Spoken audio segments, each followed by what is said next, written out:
गीता सत्संग में आप सभी का स्वागत। जहां हम भगवत गीता के दूसरे अध्याय को सूत्र से जानने का प्रयास कर रहे हैं। सभी की ओर से सर को प्रणाम और निवेदन कि आज की गीता सत्संग की शुरुआत करें। आशु जी, बहुत बहुत धन्यवाद। आप सबको मेरी ओर से प्रणाम।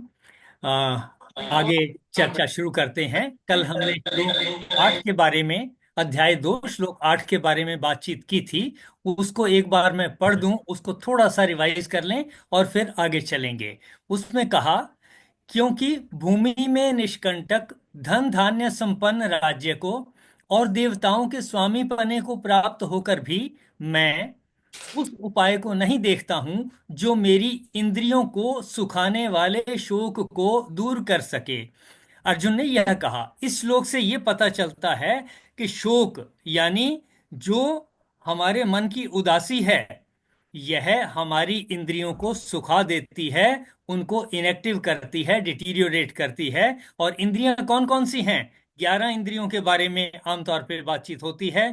5 ज्ञानेंद्रियां, आंख, कान, नाक, जीभ, त्वचा, ये ज्ञानेंद्रियां। और 5 कर्मेंद्रियां जिनसे काम किए जाते हैं, क्रियाएं की जाती हैं। उसमें हाथ, पैर, मुंह, गुदा, गुदा, लिंग, ये इसके साथ ही 4 और हैं, मन, बुद्धि, चित्त, अहंकार। ये सारी इंद्रियों में गिनती होती है इन सब की। तो कहा कि शोक यानी डिप्रेशन, ये हमारी इंद्रियों को सुखाता है, इनको इनएक्टिव करता है। हमारी कोशिश होनी चाहिए कि हम शोक से बच सकें। अगर हम शोक से बच सकें तो डेफिनेटली हम अच्छा काम कर पाएंगे। और अर्जुन जैसे शोक से अभी ग्रस्त है, तो उसको फिर बहाने आ रहे हैं। और ऐसे ही कोई ना कोई आर्गुमेंट वो तर्क देता है जिससे वो कहे कि कह रहा है कि मैं लड़ना नहीं चाहता, मैं लड़ नहीं सकता, मैं क्यों लड़ूं। ऐसी बातें वो कर रहा है। और इससे पहले हमने जाना कि ऐसे तर्क ठीक हैं, इनमें कोई खराबी नहीं है, लेकिन ये असमय में है। यानी उचित समय नहीं है, ऐसे तर्क देने का उचित समय नहीं है। क्योंकि इस समय कार्य करना है लड़ाई का, युद्ध में आगे चलना है। इस समय ये सोच हमारी इंद्रियों को वीक करती है, उनको कमजोर करती है। और हमें देखना है कि हम इससे बच सकें। आशु जी, इससे आगे चलेंगे, 9वें श्लोक को पढ़ें। जी सर। संजय उवाच एवमुक्त्वा ऋषिकेशं गुडाकेशः परन्तप न योत्स्य इति गोविंदम उक्त्वा तूष्णीं बभूवः। संजय बोले, हे राजन, गुडाकेश अर्जुन अंतर्यामी श्री कृष्ण भगवान से इस प्रकार मैं युद्ध नहीं करूंगा स्पष्ट कहकर चुप हो गए। देखिए, जैसा कि ऊपर के श्लोक में उसने कहा कि मुझे कोई रास्ता नजर नहीं आता, सब कुछ भी मिल जाए, लेकिन शोक जो है वो मेरी इंद्रियों को सुखाने वाला शोक, वो मुझे वो कर रहा है। इससे कैसे बचूं? इसके लिए मुझे आप रास्ता दिखाइए, ऐसा उसने कहा। और अभी कहा, चुप होने से पहले कहा, हे राजन। श्री कृष्ण जी को कह रहा है। संजय बोले, हे राजन, निद्रा को जीतने वाले अर्जुन अंतर्यामी श्री कृष्ण महाराज के प्रति इस प्रकार कहकर, यानी ये जो ऊपर की बात कही, श्री गोविंद भगवान से युद्ध नहीं करूंगा। सारे कुछ आर्गुमेंट देकर अपनी बात कह के कि मुझे कोई रास्ता नजर नहीं आता, आप कुछ बता सकते हो तो समझाइए, मुझे कोई तरीका बताइए कि इंद्रियों को सुखाने वाले शौक से बचा जा सके, इसका कोई तरीका बताइए, ऐसा कहा। युद्ध नहीं करूंगा, यह स्पष्ट कहकर चुप हो गए, ऐसा यहां लिखा है। अब ये परिस्थिति गंभीर है। घर में कहीं ना कहीं नाराजगी होती है तो हम भी कह देते हैं, कोई पानी लाए तो हम कहते हैं नहीं नहीं, मुझे नहीं चाहिए, मुझे नहीं पानी पीना, ये ले जाओ परे। और कोई हाथ मार करके गिरा भी सकता है, कोई चाय पीने से मना करता है, कोई किसी तरीके से मना करता है। और घर में कोई ऐसी अनहोनी हो जाती है तो कहीं ना कहीं जो सबसे ज्यादा शोकग्रस्त होता है उसको कहते हैं, किसी तरीके से कोशिश करते हैं कि वो जरा सा पानी पी ले, तो फिर कहीं ना कहीं एक्टिविटी शुरू हो जाएगी, इंद्रियों की क्रिया शुरू हो जाएगी, कुछ खा लें, कुछ पी लें। ऐसा करने से, क्योंकि शरीर की दूसरी इंद्रियों को फिर उसको पचाने में काम करना पड़ेगा, तो कहीं ना कहीं ये बात हमें ध्यान में होनी चाहिए कि अगर हम कहीं शोक में हैं तो एक रास्ता ये भी है कि पानी पी लें, कुछ और चाय पी लें, कुछ खा लें, कुछ मीठा खा लें, या जैसा भी ठीक समझें, कुछ खाएं पिएं, हाथ मुंह धो लें।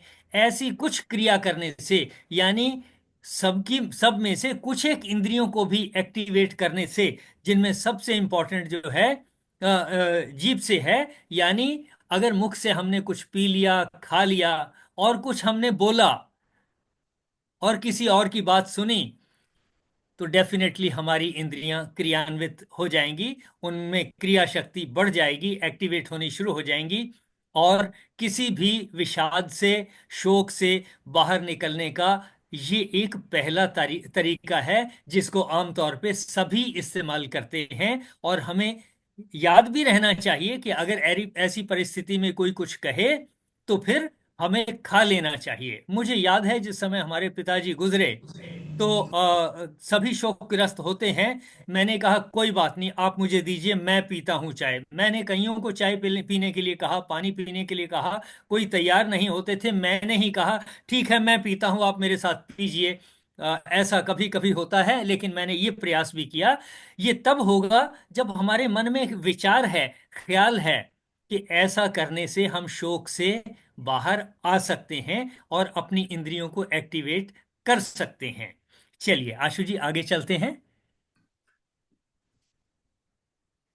तमुवाच हृषीकेशः प्रहसन्निव भारत सेनयोरुभयोर्मध्ये विषीदन्तमिदं वचः।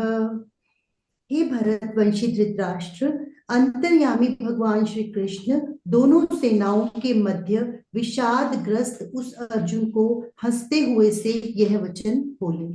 देखें इस समय जो है सबसे पहले श्री कृष्ण जी ने क्या शुरू किया, संवाद शुरू किया, कुछ कहना शुरू किया, ताकि इंद्रियों को, कर्णेंद्रिय को, कान को एक्टिवेट करें, तो उससे फिर मन भी एक्टिवेट हो सकता है। हे भरतवंशी, उसके उपरांत, हे भरतवंशी धृतराष्ट्र, अंतर्यामी श्री कृष्ण महाराज ने, यहां हम कह सकते हैं कि शोक की परिस्थितियों को देखते हुए वो जान रहे थे कि अर्जुन के अंदर ये विषाद चल रहा है और इसके लिए उन्हें कुछ एक्शन करना है, कुछ उन्हें कार्य करना है। उसके लिए अंतर्यामी श्री कृष्ण महाराज ने कहां पर, दोनों सेनाओं के बीच में शोक करते हुए उस अर्जुन को, यानी दोनों सेनाओं के बीच में अर्जुन शोक कर रहा था, उसको हंसते हुए से, जैसे हम भी मजाक में कहते हैं अरे छोड़ो यार कोई बात नहीं, हो गया तो हो गया, आगे चलते हैं और अच्छा कुछ करते हैं, यानी हंसते हुए से यह वचन कहा। यह कोई हंसने की बात नहीं, लेकिन हम किसी बात को बदलने के लिए हंसते हुए से कुछ दूसरे शब्द कहते हैं। इससे जो सन्नाटा है वो टूटता है। इस बात को हमें ध्यान रखना चाहिए कि अगर ऐसी परिस्थिति है, शोक का माहौल है, डिप्रेशन का एनवायरनमेंट है, तो कहीं ना कहीं ऐसी कुछ बात हंसते हुए से कहें। नाराज होकर, दुखी होकर कहेंगे तो विषाद बढ़ता चला जाएगा, दुख बढ़ता चला जाएगा। तो थोड़ा हंसते हुए से कुछ ना कुछ हम कहेंगे, तो उससे एनवायरनमेंट में, सर्कमस्टेंसेस में चेंज आ सकता है और इंप्रूवमेंट हो सकती है। यह वचन कहा। यहां तक देखें, ये जो दो श्लोक हमने करे, डिस्कस किए, इनमें किसी को कुछ कहना है या कोई प्रश्न है तो आगे चलेंगे, अदरवाइज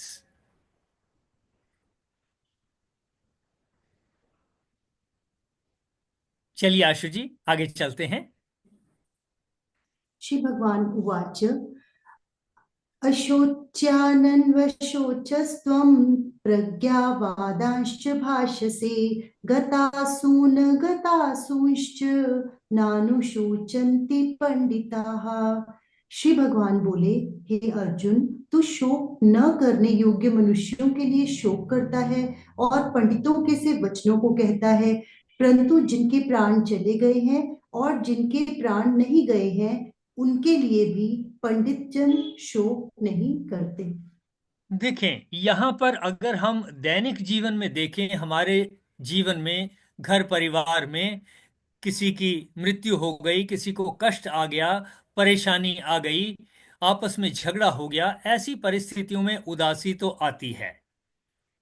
और हम अगर सोचें कि इस एक श्लोक को पढ़ लेने से हमारी उदासी खत्म हो जाएगी हमेशा के लिए, ऐसा नहीं हो सकता।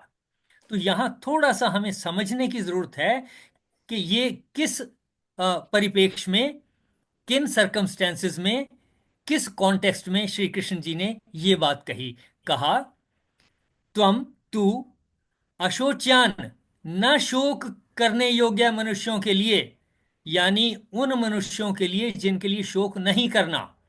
अर्जुन तो कह रहा है, भाई मुझे तो शोक हो रहा है, मेरे रिश्तेदार हैं, बड़े हैं, गुरु हैं, तो आप कहते हो शोक नहीं करना, तो कैसे बात बनेगी। लेकिन किन परिस्थितियों में शोक नहीं करना? जब आपके सामने लड़ाई है, युद्ध है, तब हमारा काम है युद्ध करना। कोई परिस्थिति सामने हो, उस समय ऐसी बातें लेकर नहीं बैठना है। उस वक्त जो काम करना है उसको करना है।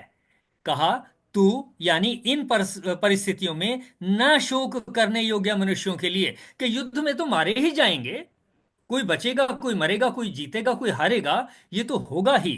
तो इस समय मान लीजिए लड़ाई हो रही है और एक व्यक्ति मारा गया, हम सिर्फ उसका शोक करने लग जाएं और सारे के सारे बैठ जाएं, तो लड़ाई नहीं लड़ी जा सकती। हालांकि इसका मतलब ये नहीं है कि लड़ाई में किसी को चोट लग गई है या मारा गया है तो उसको हम तरीके से हैंडल ना करें, लेकिन उसकी वजह से सारे के सारे शोकाकुल हो जाएं, शोकातुर हो जाएं और अपनी आगे की लड़ाई को बंद कर दें, ये ठीक नहीं होगा। तू ना शोक करने योग्य मनुष्यों के लिए शोक करता है, यानी लड़ाई में जो मारे जाने हैं उनके लिए शोक करने का कोई मतलब नहीं है, वो तो मारे ही जाने हैं। जो लड़ने के लिए आया है और जब लड़ाई तय ही हो गई है तो कुछ ना कुछ तो मरेंगे, चाहे उस साइड के हों या अपनी साइड के हों, वो मरेंगे ही। हमने उस समय जोश भर के, तब भी सेनाओं में कहा जाता है कि भाई ऐसा हो जाए तो उसको जो है, ये हमने ईयर मार्क किए, ये 2 मेंबर होंगे या एक होगा या इतने होंगे, ये डॉक्टर होंगे, ये नर्सिंग असिस्टेंट होंगे, ये उनको आगे पट्टी मरहम पट्टी करेंगे, ध्यान करेंगे। लेकिन जिन्होंने लड़ाई लड़नी है वो पीछे रुकेंगे नहीं, इनके साथ नहीं बैठ जाएंगे। इनको देखने वाले अलग से, उनका काम इनको देखना है, इनकी सेवा करना है और इनको जो ट्रीटमेंट देनी है वो देना है। लेकिन बाकी सबने शोक करते हुए बैठ नहीं जाना, काम नहीं छोड़ देना, लड़ाई नहीं छोड़ देनी। तो कहा, तू, अर्जुन को कहा, तू ना शोक करने योग्य मनुष्यों के लिए शोक करता है और पंडितों के से वचनों को कहता है। पंडितों के से वचन तो हैं ही, अर्जुन कह रहा है, लेकिन टाइम ठीक नहीं है। लड़ाई के मौके पे जब लड़ाई लड़नी है उस समय ऐसे पंडितों के से वचन जो हैं ये ठीक नहीं है, ये उपयुक्त नहीं है। पंडितों के से वचनों को कहता है, परंतु जिनके प्राण चले गए हैं उनके लिए और जिनके प्राण नहीं गए हैं उनके लिए। किन परिस्थितियों में? जब लड़ाई की परिस्थितियां हैं। वैसे तो हमें अपने जीवन में भी अगर कोई कठिनाई आती है या कोई इस तरीके से अनहोनी हो जाती है, तो जिस तरीके से प्रावधान है कि अच्छा ठीक है, 4 दिन के बाद ये होगा, 13 दिन के बाद 13वीं होगी या 10वीं होगी, 13वीं होगी, इसके बाद जो है ये प्रक्रिया होगी, इसके बाद भोज होगा, फिर पाठ होगा, इस तरह से जो शोक है उसको समापन किया जाएगा। आमतौर पे इतने दिन तक शोक होने की आमतौर पे स्टैटिस्टिक्स हैं कि शोक से परेशान रहते हैं, तो इतने दिन में बाहर नहीं, घर से बाहर नहीं जाना चाहिए। और ऐसे ही कुछ और काम, ड्राइविंग से बचना चाहिए, कुछ और काम करने से बचना चाहिए। क्यों? परेशानी में अपने आप को चोट लग सकती है, एक्सीडेंट हो सकता है, नुकसान हो सकता है, जानबूझ के नहीं, अनजाने में, क्योंकि उस समय इंद्रियां शोकाकुल हैं, शोकातुर हैं और वो उतनी एक्टिव नहीं हैं, तो ऐसे में नुकसान हो सकता है। यहां कहा कि पंडितों के से वचनों को कहता है, परंतु पंडित जन जिनके प्राण चले गए हैं उनके लिए और जिनके प्राण नहीं गए हैं उनके लिए भी पंडित जन शोक नहीं करते। ये बात तो ठीक कही है, हमें इसको जितना हो सके अपने मन में बिठाना चाहिए कि कोई बात नहीं, शरीर तो आना जाना है। जिस दिन पैदा हुए थे उसी दिन किस्मत में लिख दिया गया था कि एक दिन समाप्त तो होंगे, वो कौन सा दिन होगा ये पता नहीं, लेकिन स्टैटिस्टिक्स में आमतौर पे माना जाता है। अच्छा भाई, जैसा कि श्लोकों में भी कहा कि 100 वर्ष तक जीने की इच्छा करनी चाहिए, जी जीविषेत शतम समाह। चलिए, इस श्लोक में किसी का कोई विचार, कुछ कहना।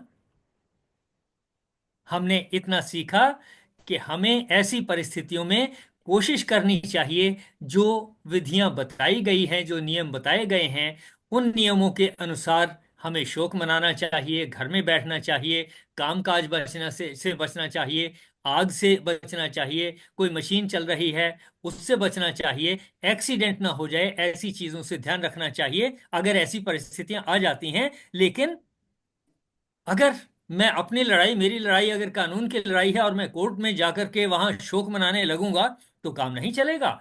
तब वहां पर मुझे कानूनी तरीके से, जो मेरे कानून के अस्त्र शस्त्र हैं, जो भी नियम हैं, उनके हिसाब से आगे चलना होगा। इसीलिए कहते हैं कि खुद आर्गुमेंट करने की बजाय अगर आपके पास कोई एडवोकेट हैं, अच्छे एडवोकेट हैं, तो वो क्योंकि शोकातुर नहीं होंगे, आप प्रेशर में हो सकते हो, वो प्रेशर में नहीं होंगे, तो मोस्ट लाइकली वो आपकी बात को और अच्छे तरीके से कोर्ट के सामने रख पाएंगे। इस तरीके से मेरी सोच है। तो हमें ध्यान रखना चाहिए कि कोई भी काम करना है, चाहे आज के दिन में हो, चाहे वो घर की लड़ाई का टाइम हो, चाहे कोर्ट में कोई केस चल रहे हो, ऐसी परिस्थितियों में मन को शांत रखते हुए और अपनी इंद्रियों को एक्टिव रखते हुए उस समय पर जो काम उपयुक्त हैं, जो करने जरूरी हैं, उन कामों को करना चाहिए। ऐसा ही अर्जुन से श्री कृष्ण जी कह रहे हैं कि तुम इस तरीके की बातें कह रहे हो, लेकिन पंडित जन यानी समझदार लोग जो हैं, ऐसे सरकमस्टेंसेस में ऐसी बातें नहीं करेंगे। ऐसा इस श्लोक से मुझे समझ में आया। देखें, आप में से किसी के और के कोई सुझाव हो या कुछ कहना चाहें, कहें। रणबंधन गुरु जी, मैं गुड्डू बोल रहा हूँ। और हाँ जी। सर, जैसा आपने बताया कि जैसे कोई अपने लोग मृत्यु को प्राप्त होते हैं तो हम लोग को शोक नहीं करना चाहिए। तो ऐसी परिस्थिति मेरे घर में पिछले साल हुई थी, आंटी की मृत्यु हो गई थी। थोड़ा बहुत तो मुझे ज्ञान था ही कि मतलब मृत्यु के बाद ज्यादा डिप्रेशन में नहीं जाना चाहिए, तो संसार का चक्र है, इससे कोई बच नहीं सकता। लेकिन सर, क्या बताए, मोह माया एक ऐसी चीज है सर, वो पीछा नहीं छोड़ती। ना चाहते हुए भी सर, सबसे ज्यादा मैं ही रोया था। और बहुत दिन तक अभी भी अफसोस लगता है सर, क्या किया जाए सर। ये मोह माया ऐसी चीज है कि सर, हम लोग समझते हैं ठीक है, वो कुछ देर के लिए हमारे दिमाग में आ जाती है, लेकिन कुछ अचानक ऐसी घटना घट जाती है जिससे हम बहुत बुरी तरह से विचलित हो जाते हैं। फिर हम बहुत धीरे धीरे धीरे धीरे संभलते हैं। फिर हमें वो ज्ञान आता है कि हाँ, हमने ये पढ़ा था, अब हमें इस चीज को इस तरह से हैंडल करना है। मतलब सब मोह माया से सर हम लोग बहुत विचलित रह जाते हैं, ऐसी स्थिति जब होती है तो। हाँ गुड्डू जी, आपने ठीक कहा। जब भी ऐसी परिस्थितियां आती हैं, सभी के साथ परेशानी आती है। उसी के लिए कुछ ना कुछ नियम कानून बनाए हैं कि इतने दिन तक घर में बैठना है, इतने दिन के बाद फिर 13वीं होगी, इतने दिन के बाद ये होगा। बीच बीच में ये भी तय किया हुआ है कि किन रिश्तेदारों ने उस समय किन ड्यूटियों को निभाना है। और ये हमें पता है कि ऐसी परिस्थितियों में अंदाजन 10-15 दिन या महीने तक परेशानी चलती है। तो उसी के अनुसार नियम बनाए गए हैं कि उनको ध्यान में रखते हुए हमें उनका पालन अगर हम करेंगे तो डेफिनेटली उस पीरियड में, शोक के पीरियड में और नुकसान ना हो जाए, उससे बचा जा सकता है। हमें उन जी नियमों को ध्यान में रखना चाहिए और ये पता होना चाहिए कि कुछ दिन लगेंगे, कोई बात नहीं। और रोना जी कोई खराब बात नहीं है। जब हम जन्म लेते हैं, सबसे पहले रोते ही तो हैं। अगर रोए थे तब आज जिंदा हैं। जी सर। उस वक्त ना सही। रोते तो फिर उसी वक्त खत्म थे, तब जीवन हमारे साथ ना होता, हम जी निर्जीव सर। ही होते। इसलिए रोना कोई खराब बात है ऐसा मैं नहीं मानता। मैं मानता हूं रोने से जीवन स्टार्ट होता है। और फिर जी सर। जिस समय हम कष्ट में होते हैं, स्वयं भी रोना पड़ता है। जी सर। स्वयं मन भी ऐसा रोना चीज है सर पड़ता कि है। बहुत पलक और जाता इसी है। तरीके से और भी जो हैं घर परिवार के सदस्य जो होते हैं, वो कष्ट में होते ही हैं। कोई रोते हैं या कुछ और तंगी या चुप हो जाते हैं। ऐसी परिस्थितियां आएंगी। हमें पता होना चाहिए कि हम अपने आप को भी और दूसरों को भी जहां तक हो सके जी। संभालें और इस चीज से बाहर आएं। रोना कोई खराब बात नहीं है। रोया जा सर। सके, रोने से मन हल्का होता है। ऐसी कथाएं हम सुनते आए हैं कि कोई रो नहीं रहा था तो उसको किसी तरीके से रुलाया गया कि अगर नहीं जी सर। रोएगा तो हमेशा के लिए ही चुप हो सकता है, ऐसा शौक लग सकता है किसी को। तो ऐसी परिस्थितियों में उनको रुलाया भी जाता है। रोने के लिए स्त्रियां इकट्ठे होकर के भी आती हैं, आर्टिफिशियल तरीके से रोना शुरू करते हैं, फिर असली तरीके से भी लोग रोना शुरू करते हैं। यानी रोने की भी विधि है कि ऐसी परिस्थितियों को से बचने के लिए रुलाया जाना जरूरी होता है। रोने से भी हम शोक से बाहर आते हैं, जो हमारे कष्ट हैं वो एक तरह से धुल जाते हैं। ऐसा मेरा मानना है, और समाज के जो नियम हैं उनको जानते हुए ऐसा मैं समझता हूं। देखें जरा किसी का कोई और विचार। बिल्कुल जैन सर। सर, कई बारी ग्रीफ को जब हम एक्सप्रेस कर लेते हैं तो उससे फिर मतलब काफी रिलीफ मिल जाता है, क्योंकि आपने उसको इन अ वे लाइक शेयर कर लिया किसी से, किसी के चाहे रो लिया चाहे जैसे भी है, आपने किसी के साथ शेयर कर लिया, आपने शेयर कर लिया तो आपका ग्रीफ हाफ रह गया। तो आपको रिकूप होने में ज्यादा बेटर होता है, कन्वीनियंट हो जाता है, ज्यादा ठीक लगता है। जैन ठीक सर। कहा। हाँ जी, हाँ जी। जैन सर। हाँ जी, त्यागी साहब कहें। हाँ सर, सभी गीता प्रेमियों को मेरा नमस्कार। मैं ये कह रहा था सर, एक अभी सभी को शायद 3 साल में साहब के साथ रहा और मैं साहब की गाड़ी पे था। उस समय मैं हवलदार हुआ करता था। तो जब साहब के फादर एक्सपायर हुए उस दिन हमें बरेली साहब को किसी अर्जेंट मीटिंग में जाना था, जिसका मैं चश्मदीद हूँ। तो उस समय ये टेलीफोन नहीं हुआ करते थे, मोबाइल वगैरह, लैंड के फोन थे। और हमारी यूनिट का जो गोल दायरा था 7 किलोमीटर में हमारी यूनिट थी। तो साहब का जहाँ रेजिडेंस था वहां से जब मैं साहब को लेके चला, 3 किलोमीटर पे हमारा लगभग मेन गेट हुआ करता था, वहां पे गार्ड रहती थी और बैरियर लगा हुआ था। शिव साहब की गाड़ी पे रेड लाइट थी, वीआईपी गाड़ी होती थी, बड़ा लंबा हॉर्न होता था। वो बड़ी दूर से हमें ये सब ट्रेनिंग मिली हुई थी कि भाई बड़ा दूर से हॉर्न बजाना है ताकि संतरी अलर्ट हो जाए, कोई सोया हुआ भी है वो भी जग जाए ताकि सजा ना मिल जाए, सीओ साहब आएंगे। तो उस दिन का वाक्य है कि मैंने लंबे हॉर्न बजाए और मैं लगभग नजदीक तक पहुंच रहा था, तो गेट वो बैरियर नहीं उठा। और मुझे चिंता हुई कि भाई इनको सजा मिलेगी, ये कहाँ गई गार्ड। तब तक वो जो वहां पे सीनियर हवलदार थे वो आए और वो गाड़ी के सामने दोनों हाथ करके ऐसे, तब तो ब्रेक लेना पड़ा। तो उन्होंने बताया कि जी सूबेदार मेजर साहब का फोन आया साहब और ऐसे ऐसे हो गया। साहब ने मुझे कहा भाई गाड़ी ऑफिस में ले चलो। मैं साहब को लेके ऑफिस में आता हूँ। वहां से साहब ने, हमारे ओसी वन थे मेजर साहब, उनको तैयार किया। पूरा काम जो मीटिंग का होना था साहब की, वो जो भी था, मैं तो बाहर गाड़ी के पास ही था, लेकिन मुझे इतना पता कि फिर वो मेजर साहब आए, वो गाड़ी में बैठ गए, फिर हम लोग निकलते हैं। निकलने के बाद हल्द्वानी से साहब अक्सर जो छुट्टी जाते थे साहब, तो हल्द्वानी से बस लिया करते थे। जब हम वहां काफी स्पीडली गाड़ी चलाई, नैनीताल में हमारी एक और छोटी यूनिट होती थी, सब यूनिट, वहां भी टेलीफोन करके बताया हुआ था कि अगर बाई दी वे सीओ साहब की गाड़ी यूनिट से निकल जाए तो वो वहां रोक ले। तो वहां भी बंदे खड़े हुए मिले, फिर वो बस निकल गई हमारी। जब बस निकल जाते हैं तो वो मेजर साहब मुझे कहने लगे भाई ऐसा करो, रामनगर से बस मिल जाएगी। हमने वहां कांटेक्ट किया, भाई कब निकली बस, कि जी बस अभी निकली 5-7 मिनट पहले। अब वहां से पता नहीं कुदरत का क्या वो था, गाड़ी दौड़ाई फुल स्पीड में जितनी मेरे से चल सकती थी। और रास्ते में अचानक मेरे सामने एक ट्रक था। ट्रक में ब्रेक मारे, उसने आगे कुछ हुआ, मैंने अपनी जिप्सी में ब्रेक मारे, व्हाइट जिप्सी हुआ करती थी, और कच कचा के ब्रेक मारे। मैं कह नहीं सकता, वो हादसा अभी भी याद आता। मैंने स्टीयरिंग मजबूत पकड़ के पूरा, और डर ये लग रहा कि अब तेरी जान गई। वो बोनट खुलता है मेरा, और बोनट खुल के वो राड बत्ती भी टूट के बाहर नीचे गिर गई, गाड़ी में भी नुकसान हुआ। मुझे डर के सीओ साहब तुझे डांट पड़ेगी या मेजर साहब गए, कुछ नहीं। सीओ साहब ने मुझे कहा भाई त्यागी तुम्हें चोट तो नहीं आई? मगर नहीं सर। मैं नीचे उतरा, देखा, मगर सर गाड़ी में चोट है, कोई बात नहीं गाड़ी ठीक हो जाएगी।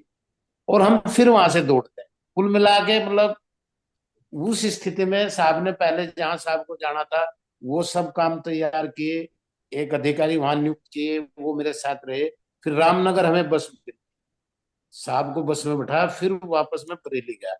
तो उस समय तो हमें इतना वो नहीं था कि भाई सीओ साहब के मतलब फादर एक्सपायर हुए, अचानक खबर आई। बिल्कुल शालीनता के साथ सारे काम अपने, ऐसा कुछ भी नहीं लगा कि भाई ऐसा कुछ हुआ। अब साहब ने फिर आगे बताया भी, वो बात मुझे इसलिए ध्यान है जब साहब कह रहे थे कि भाई इस सब आए मैंने चाय पी। अभी लास्ट ईयर मेरी वाइफ एक्सपायर हुई 18 दिसंबर को, पिछले साल। नहीं, हाँ, एक साल हो गया, 18 दिसंबर को हुई एक्सपायर। तो मैंने साहब को बताया तो साहब ने मुझे बहुत समझाया, कुछ वीडियोज भेजे और ये कहा कि 13 दिन आप घर से बाहर नहीं जाए, जो क्रिया है वो सब करेंगे, और 13 दिन के बाद आप नॉर्मल जो आपका वर्क है फिर आप उसमें लगे। और काफी सारे वीडियोज आए, मैडम ने मेरे से बात करी। और अब मुझे भी लगता है भाई जो आया सो। अब मेरा बताने का मतलब ये था कि साहब के अंदर तो ये चीज बहुत पहले से, बहुत वाक्य ऐसे मेरे पास, लेकिन अब मुझे नहीं लगता उस समय तो हमारी हिम्मत क्या किसी की भी नहीं थी।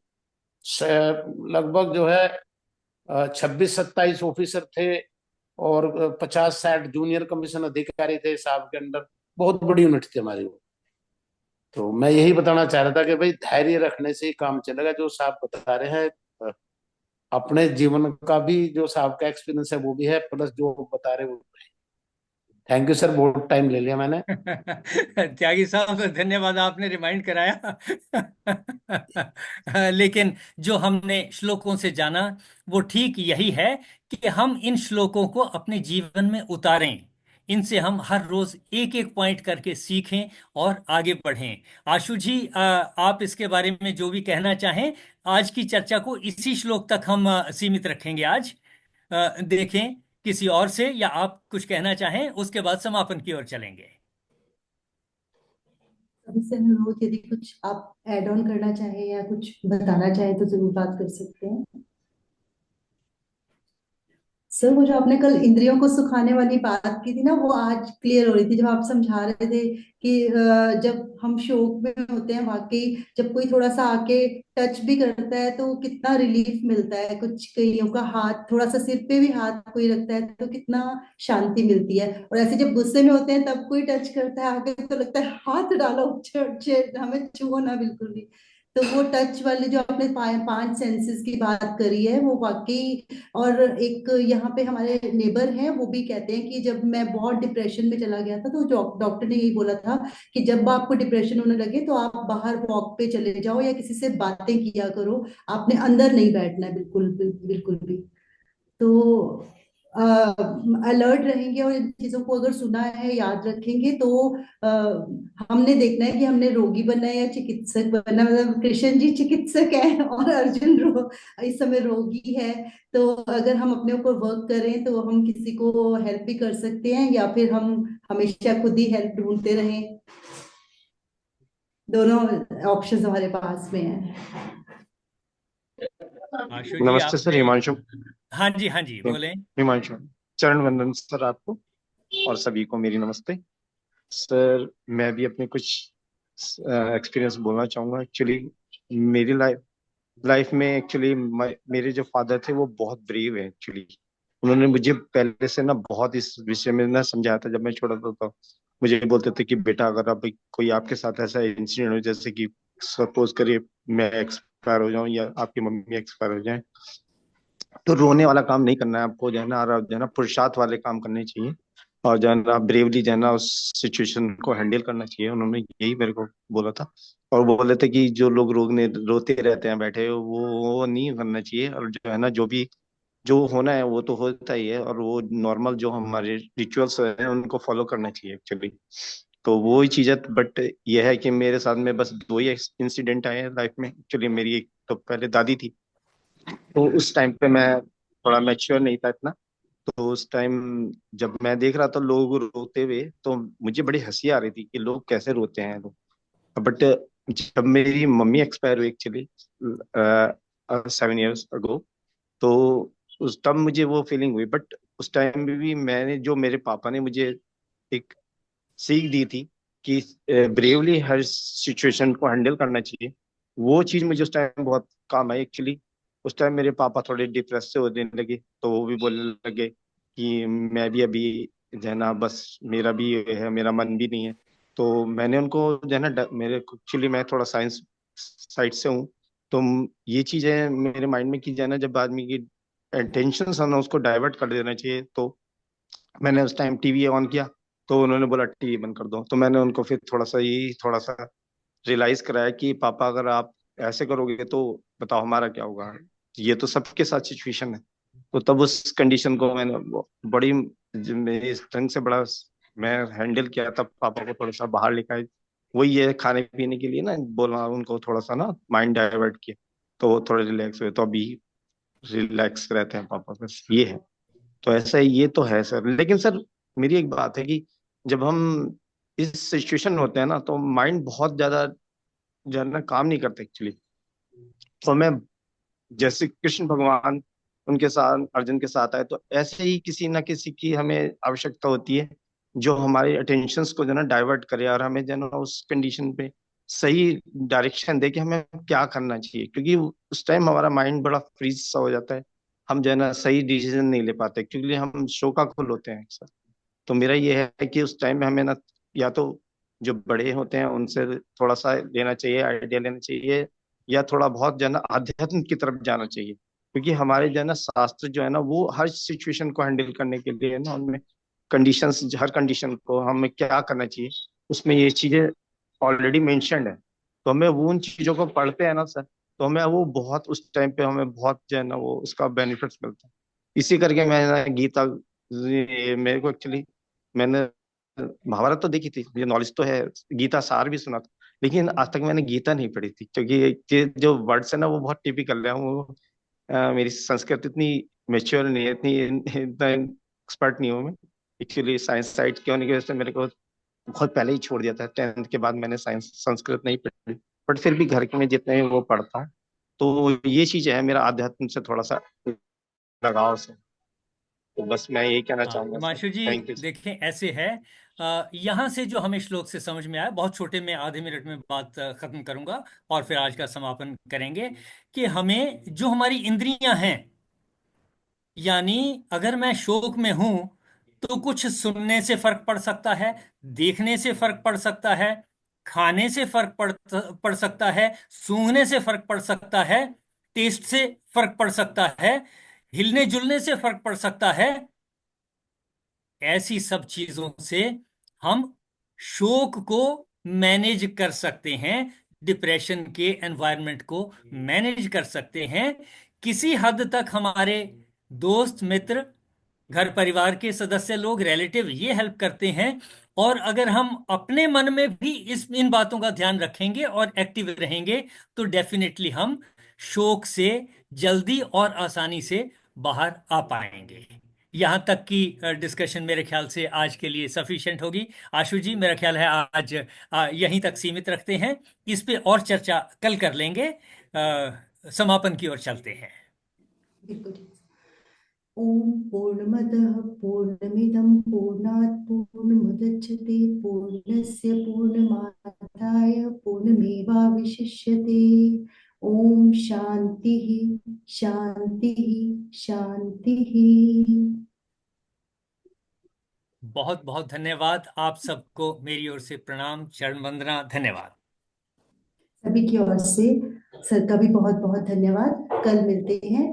कल हमारा सेशन नहीं रहेगा, सर को थोड़ा काम है। परसों मिलेंगे अगले श्लोकों के साथ। Thank you everyone. नमस्ते। थैंक यू चरण सर। वंदन।